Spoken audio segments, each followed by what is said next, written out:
তৈরি করে নিতে পারেন। তো ভিডিওটি লাস্ট পর্যন্ত দেখার জন্য রিকোয়েস্ট থাকলো আপনাদের কাছে, অবশ্যই ভিডিওটি লাস্ট পর্যন্ত দেখবেন। ইনশাল্লাহ আপনারাও খুব সহজে এই স্টাইলের হিজাব তৈরি করে নিতে পারবেন নিজেদের জন্য। ভিডিওটি ভালো লাগলে বেশি বেশি লাইক, কমেন্ট, শেয়ার করতে ভুলবেন না, আর অবশ্যই চ্যানেলটিকে সাবস্ক্রাইব করে সাথে থাকবেন।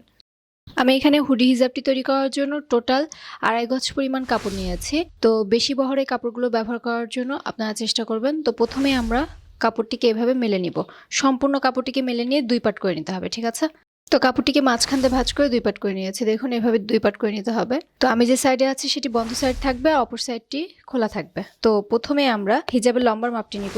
তো একটু খেয়াল করে দেখুন আমি এখানে হিজাবের লম্বা কতটুকু নিয়েছি। আমি এখানে হিজাবের লম্বা নিয়েছি টোটাল সেলাই সহকারে 43 ইঞ্চি পরিমাণ, ঠিক আছে? আর আমি এখানে চওড়া নিয়েছি কাপড়টির প্রায় 23 ইঞ্চি পরিমাণ। আশা করি বুঝতে পেরেছেন। এখন আমাদের কি করতে হবে, কাপড়টি কিন্তু একবার ভাঁজ করে 2 পার্ট করা আছে, একটি পার্ট কিন্তু আমাদের এখানে কাটিং হবে। তো এখান থেকে আমরা এখন এভাবে রাউন্ড করে ওই কর্নার পর্যন্ত মিলিয়ে দিব।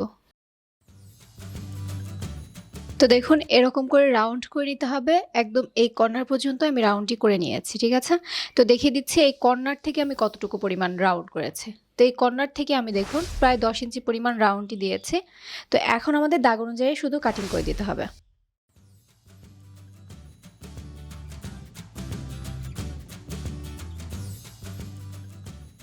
তো আমাদের হুডিটি কাটিং করা কমপ্লিট হয়ে গিয়েছে। এখন আমরা নেকআপের পার্টটি কাটিং করব।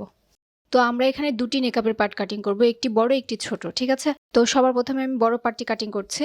তো এখানে দেখিয়ে দিচ্ছি কতটুকু লম্বা এবং চওড়া নিয়েছি পার্টটির। তো 20 ইঞ্চি পরিমাণ লম্বা এবং 20 ইঞ্চি পরিমাণ চওড়া দিয়ে আমাদের এরকম 4 কোণা একটি কাপড় এখানে প্রয়োজন হবে, ঠিক আছে? তো এখন আমরা কাপড়টিকে এরকম ভাঁজ করে নিব মাঝখান দিয়ে। দেখুন কাপড়টিকে মাঝখান দিয়ে ভাঁজ করে নিয়েছে। তো এভাবে মাঝখান দিয়ে ভাঁজ করার পর এখান থেকে কিছুটা পরিমাণ রাউন্ড করে দিব। তো আমি যে সাইডে আছি সেটি বন্ধ সাইড রয়েছে, আর অপর সাইডটি খোলা আছে। তো খোলা যে অংশটি আছে সেখান থেকে কিন্তু আমি রাউন্ডটি দিয়েছি। তো এখন দাগ অনুযায়ী কাটিং করে নিতে হবে। একই রকম ভাবে আমরা আরো একটি ছোট পার্ট কাটিং করব। তো এই ছোট পার্টটির আমি লম্বা এবং চওড়া নিয়েছি 16 ইঞ্চি পরিমাণ। এটাও কিন্তু একটি স্কোয়ার পিস। দেখুন 16 ইঞ্চি পরিমাণ চওড়া নিয়েছি এবং 16 ইঞ্চি পরিমাণ আমাদের এখানে লম্বার প্রয়োজন হবে। তো এইভাবে আমরা কাপড়টিকে মাঝখান দিয়ে ভাঁজ করে নিব এবং সামান্য পরিমাণ একই রকম ভাবে রাউন্ড করে দিব, ঠিক আছে? তো আমি এখান থেকে সামান্য পরিমাণ এভাবে রাউন্ড করে দিচ্ছি, দাগ অনুযায়ী কাটিং করে দিব। তো দুটি নেকআপের পার্ট কাটিং করা হয়ে গিয়েছে। দেখুন আমাদের নেকআপের পার্টটি ঠিক এরকম হবে। রাউন্ডের যে অংশটি রয়েছে সেটি কিন্তু নিচের দিকে থাকবে। তো এইভাবে আমাদের নেকআপের পার্টটি কাটিং হবে। এখন আমাদের কপালের যে পট্টি থাকে সেই কপালের পট্টিটি কাটিং করতে হবে। তো এখানে আমি কপালের পট্টিটি চওড়া নিয়েছি প্রায় 5.5 ইঞ্চি পরিমাণ, ঠিক আছে? দেখুন 5.5 ইঞ্চি পরিমাণ চওড়া নিয়েছি, আর এখানে লম্বা রয়েছে প্রায় 38 ইঞ্চি পরিমাণ। তো এখানে যে বেল্টের কাপড়টি ছিল কপালের, সেই বেল্টের কাপড়টিকে এখন সেলাই করবো। আর এর জন্য দেখুন একটু খেয়াল করে দুই সাইড থেকে এভাবে ভাঁজ করে আয়রন করে নিয়েছি, এতে আমাদের এই কপালের পট্টিটির ফিনিশিংটি ভালো আসবে। তো আপনারাও চেষ্টা করবেন এরকম করে দুই সাইড থেকে কাপড়টিকে ভাঁজ করে নেওয়ার জন্য। তো এখন আমরা এইভাবে প্রথমে এই যে এই অংশটুকু আছে এই অংশটুকু আমরা এভাবে মুড়িয়ে দেন একটি সেলাই বসিয়ে দিব, ঠিক আছে?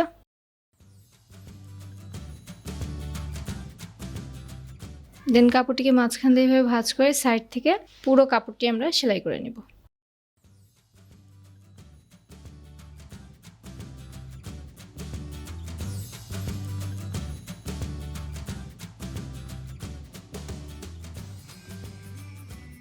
যখন একদম লাস্ট পয়েন্টে আসবো ঠিক একই রকম ভাবে এই অংশটুকু এইভাবে মুড়িয়ে আমরা সেলাই করে দিব, ঠিক আছে? হিজাবের যে পাটটি রয়েছে সেই পাটটি সেলাই করব। তো কাপড়টিকে এরকম করে মেলে নিতে হবে। মেলে নেওয়ার পর পুরো রাউন্ড আমরা সেলাই করে নিব, ঠিক আছে? তো যত চিকন করে আপনারা সেলাইটি দিতে পারবেন ততটাই সুন্দর কিন্তু আপনাদের ফিনিশিংটি আসবে। তো আপনারা চাইলে এখানে পিকো করে নিতে পারেন। তো এখানে আমি ডাবল ভাঁজ করে কাপড়টিকে উল্টো সাইডে রেখে সেলাই করে নিচ্ছি।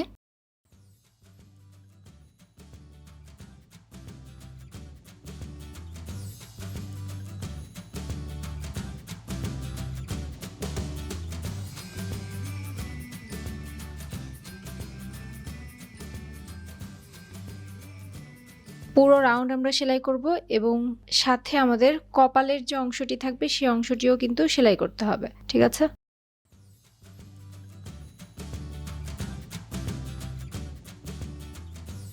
তো এখন আমরা নেকআপের পার্টটি সেলাই করব একই রকমভাবে কাপড়টিকে উল্টো সাইডে 2 বার ভাঁজ করে পুরো রাউন্ড সেলাই করে নিব। তো এই নিকাবের পাটটি যেভাবে সেলাই করব, আমাদের যে বড় নিকাবের পাটটি রয়েছে সেই পাটটিও কিন্তু একই রকমভাবে আমাদের সেলাই করে নিতে হবে।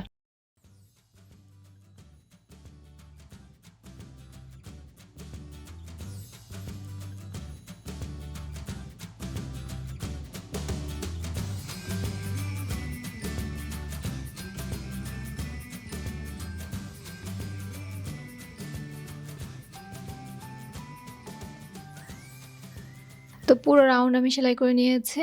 আর ভালো ফিনিশিং এর জন্য অবশ্যই এখানে আয়রন করে নিতে হবে।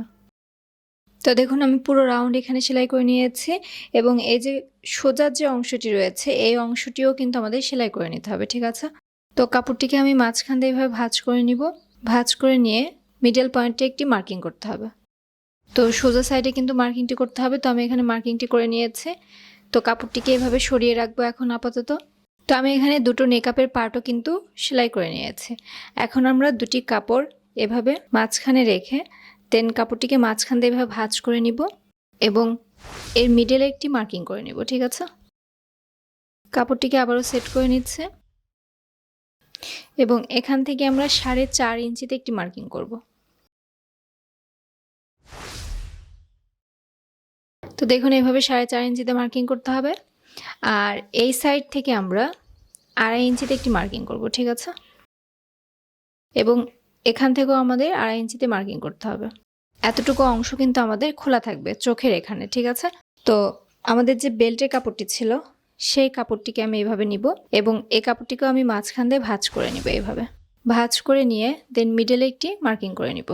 তো মিডলে একটি মার্কিং করে নিয়েছে। তো এই মিডল আর এই মিডল এভাবে ধরতে হবে এবং একটু খেয়াল করে দেখুন এখান থেকে এই পর্যন্ত আমরা সেলাই দিয়ে আটকে দিব, ঠিক আছে? সেলাই দিয়ে আটকে দিব আর এতটুকু অংশ কিন্তু খোলা থাকবে। ঠিক একই রকমভাবে এখান থেকে এই পর্যন্ত সেলাই দিয়ে আটকে দিব আর এতটুকু অংশ খোলা থাকবে। আর মাঝখানে কিন্তু পুরোটাই আমাদের 9 ইঞ্চি পর্যন্ত খোলা থাকবে, কারণ আমাদের এখানে চোখের যে অংশটি রয়েছে সেটি দেখা যাবে। তার আগে এই অংশটুকু সেলাই করার আগে আমাদের কি করতে হবে, এই কাপড়টিকে এইভাবে আমরা উল্টো সাইডে 2 বার ভাঁজ করে এর উপরে সেলাই বসিয়ে দিব, ঠিক আছে? তো এই সেলাইটি করার পর দেন কিন্তু আমরা এই বেল্টের অংশটি সেলাই করে নিব। আর সব থেকে ভালো হয় যারা সেলাই কাজে একদম নতুন আছেন আপনারা চাইলে কিন্তু এখানে হিজাবের পিন দিয়ে পিন আপ করে নিতে পারেন, এতে করে আপনাদের সেলাই করাটা সহজ হবে। তো দুটি নেকআপের পার্ট আমরা ভালো করে সেট করে ধরে কাপড়টিকে উল্টো সাইডে এভাবে নিব এবং 2 বার কাপড়টিকে এভাবে উল্টো সাইডে ভাঁজ করে চিকন করে মুড়িয়ে সেলাই দিব।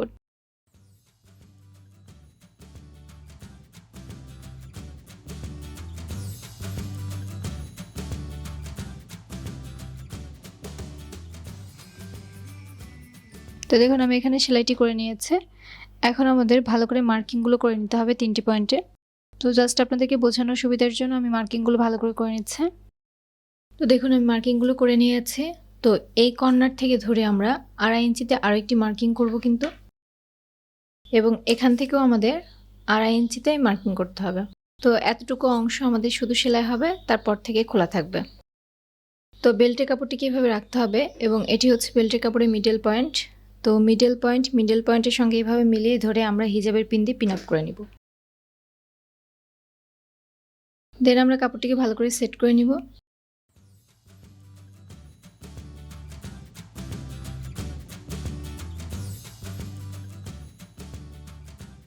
তো এতটুকু অংশ কিন্তু আমাদের খোলা থাকবে, ঠিক আছে, চোখের জন্য।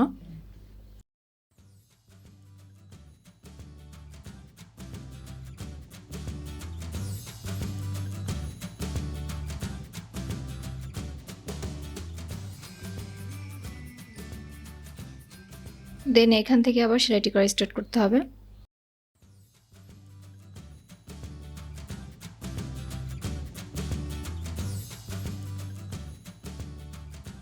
তো আমাদের নেকআপের পার্টটি সেলাই করা হয়ে গিয়েছে। এখন আমরা হিজাবের কাপড়টিকে এর উপরে অ্যাটাচ করব।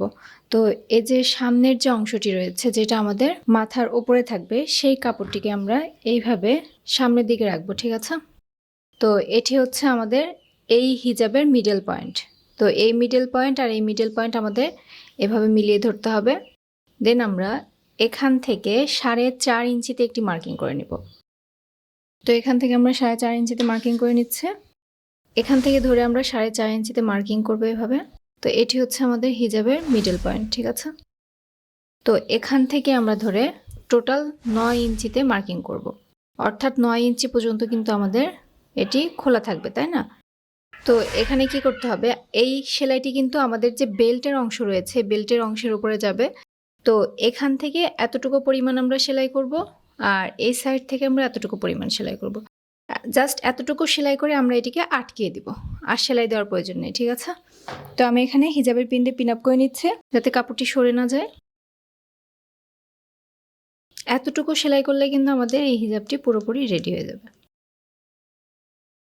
তো নিচ থেকে কিন্তু কাপড় সরিয়ে তারপরে কিন্তু সেলাইটি করতে হবে, তা না হলে অনেক সময় হয় যে নেকাপের পার্টটি এর সঙ্গে সেলাই হয়ে যাবে।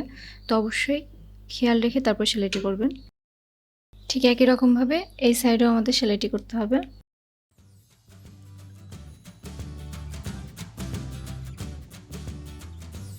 তো দেখুন আমাদের তৈরি হয়ে গেল হুডি স্টাইলের হিজাব। তো অবশ্যই এই হিজাবটি পরার আগে মাথায় আপনারা ইনার ক্যাপ বেঁধে নেবেন, ঠিক আছে? তারপরে কিন্তু এই হিজাবটি পরবেন, তাহলে দেখতে সুন্দর লাগবে আর ফিটিংটাও ভালো হবে। নিচে কমেন্ট করে জানাতে ভুলবেন না ভিডিওটি আপনাদের কেমন লাগলো। তো আজকে এই পর্যন্ত, আগামী দিন আরও একটি নতুন ভিডিও নিয়ে চলে আসবো ইনশাল্লাহ। আর ভিডিওটি ভালো লাগলে বেশি বেশি লাইক কমেন্ট শেয়ার করতে ভুলবেন না, আর অবশ্যই চ্যানেলটিকে সাবস্ক্রাইব করে সাথে থাকবেন।